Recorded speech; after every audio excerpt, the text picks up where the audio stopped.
Hey, it's another week. I don't know about you. I'm starting to get really stir crazy. It sounds like some of you are getting stir crazy too. Now, I have to tell you, I'm not piling on homework like I would if we were in class normally. I've been wanting you to read at your own pace, but continue to read and continue to write. I have some news about the ACT test. I know a lot of you have been asking me questions about that, and to be honest, I didn't know the answers to those questions until now. So here's my understanding of what the plan is for the ACT test. I believe what they're going to do is have you have the same type of voucher that we did when we did the Saturday test as a credit to pay for a test in the future. And I think you'll be able to pick, if depending on when test sites open up, if you take the test in the summer or during the next school year. I'm not 100% sure about that, but from my understanding, that's what our plan is to give vouchers so you can take the test.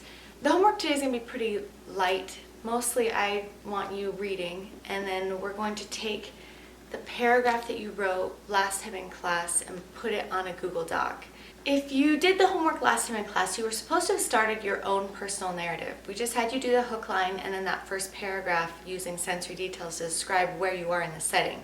I noticed quite a few of you had your setting move from one place to the next place. Like for example, you started when you and your friends got somewhere and then you went in and then you talked to another friend there or talked to the waitress or then you moved into the seat.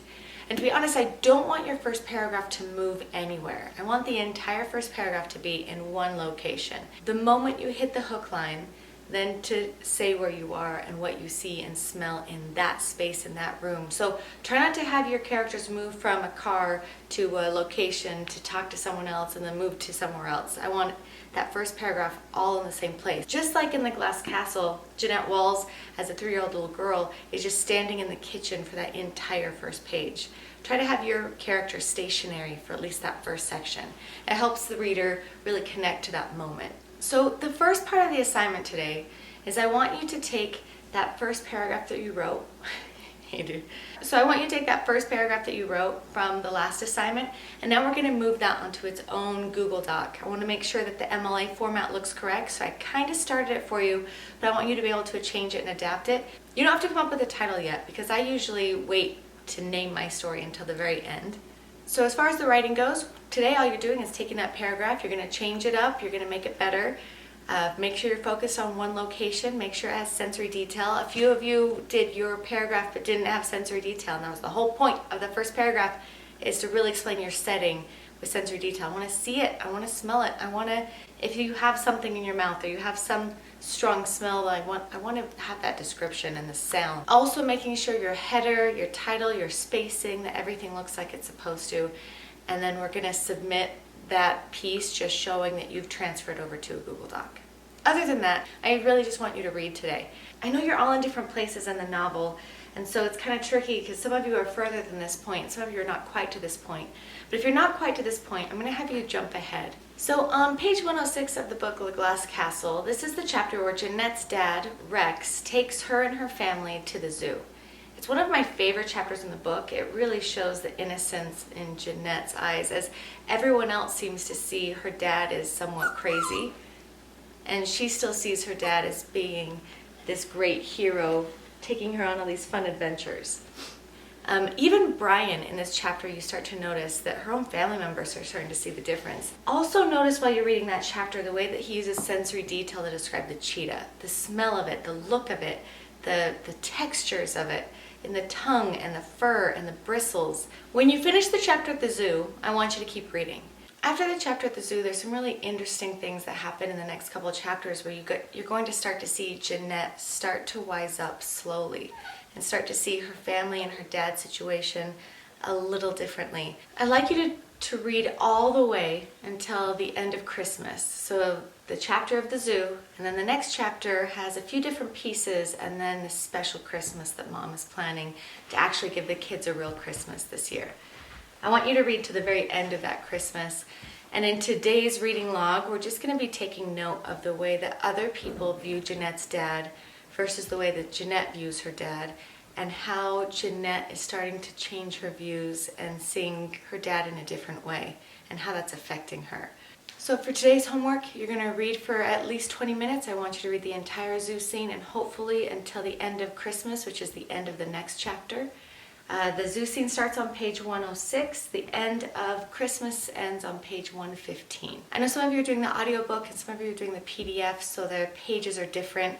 I know it's kind of tricky to figure out where to start reading if you're going to jump ahead. For the zoo scene, for those of you doing the audiobook or doing the PDF, that chapter on page 106 here starts with, "City life was getting to Dad. I'm starting to feel like a rat in a maze," he told me. He hated the way everything in Phoenix was so organized, with time cards, bank accounts, telephone bills, parking meters, tax forms, alarm clocks, PTA meetings, and pollsters knocking at the door and prying into your affairs.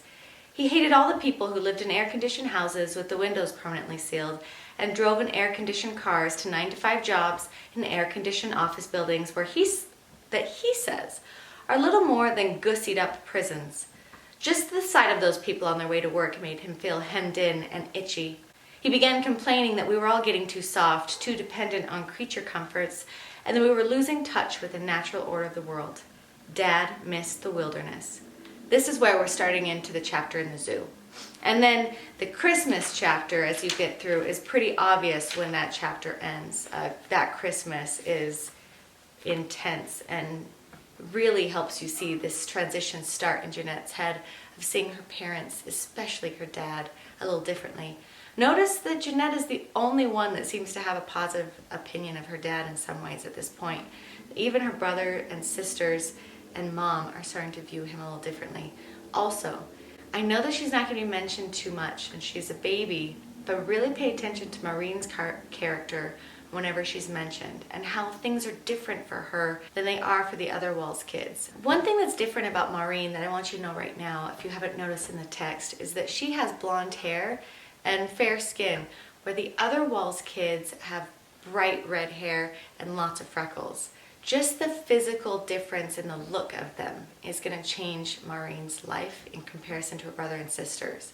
Notice how her brother and sisters survive, Jeanette and Lori and Brian, how they survive and what they do to survive versus what Maureen does to survive, because according to the novel, she's very pretty and she dresses differently and the parents and the siblings treat her differently.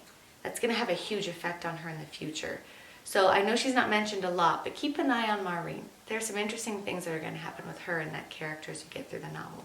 Okay, so today, just transfer your writing over into a Google Doc. Make sure it's formatted correctly. I do want you to make some changes if you've been moving or you didn't have enough sensory detail. I want you to really focus on one space.